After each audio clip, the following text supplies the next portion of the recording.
ఈ వీడియోలో మనం నిష్పత్తులు రేషియో గురించి మరింత బాగా అర్థం చేసుకోవడానికి కొన్ని ఉదాహరణ ప్రశ్నలను చూద్దాం. ఉదాహరణ 1. ఒక జాతరలో వివిధ వినోద కార్యక్రమాల కోసం లైన్లో నిలబడి ఉన్న వారి సంఖ్య కింద ఇవ్వబడింది.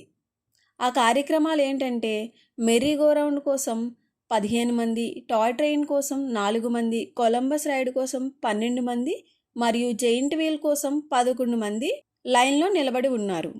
ఇప్పుడు ప్రశ్న ఏంటంటే జెయింట్ వీల్ కోసం లైన్లో ఉన్న వారి సంఖ్యకు టాయ్ ట్రైన్ కోసం లైన్లో ఉన్న వారి సంఖ్యకు మధ్య ఉన్న నిష్పత్తి ఏమిటి? కొద్దిసేపు ఆలోచించండి. ఇక్కడ మనకి ఏ వినోద కార్యక్రమాల గురించి అడిగారు? జెయింట్ వీల్ కోసం మరియు టాయ్ ట్రైన్ కోసం. కాబట్టి సాధన చూద్దాం. జెయింట్ వీల్ కోసం ఎంతమంది ఉన్నారు? మనకి 11 మంది. తర్వాత ఏముంది? Toy train. టాయ్ ట్రైన్ కోసం ఎంతమంది ఉన్నారు? 4 మంది. ఇప్పుడు మనం వేటి మధ్య నిష్పత్తిని తీసుకోవాలి? జెయింట్ వీల్ మరియు టాయ్ ట్రైన్. ఈ రెండింటి మధ్య నిష్పత్తిని తీసుకుంటే ఏమొస్తుంది మనకి? జెయింట్ వీల్ 11 మంది, అలాగే టాయ్ ట్రైన్ 4 మంది. కాబట్టి ఇది ఏమవుతుంది? 11:4. దీని అర్థం ఏంటంటే ప్రతి 11 మంది జెయింట్ వీల్ కోసం ఉన్నప్పుడు 4 మంది టాయ్ ట్రైన్ కోసం ఉన్నారు అని అర్థం. మనకి నిష్పత్తి ఎంత వచ్చింది? 11:4. ఇప్పుడు మరొక ఉదాహరణ చూద్దాం. ఉదాహరణ 2. కావ్యకి చదవడం చాలా ఇష్టం.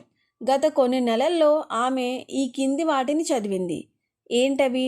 3 గ్రాఫిక్ నవలలు, 2 మిస్టరీ నవలలు, 4 సైన్స్ ఫిక్షన్ నవలలు మరియు 21 కామిక్ పుస్తకాలు.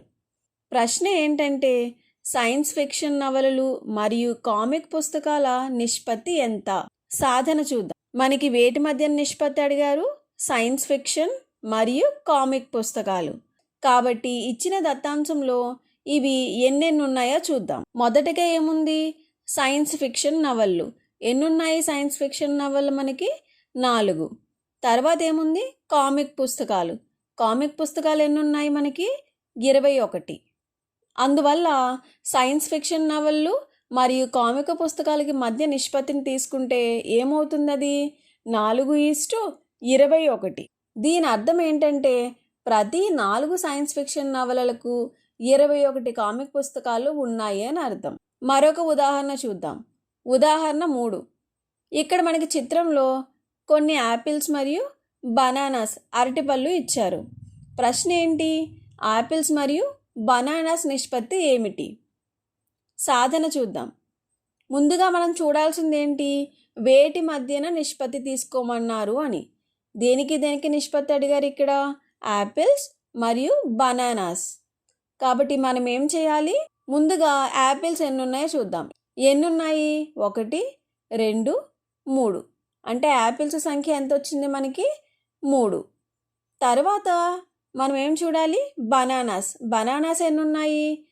1, 2, 3 మరియు ఇక్కడ ఒకటి ఉంది 4. కాబట్టి బనానాస్ ఎన్నున్నాయి మనకి? 4.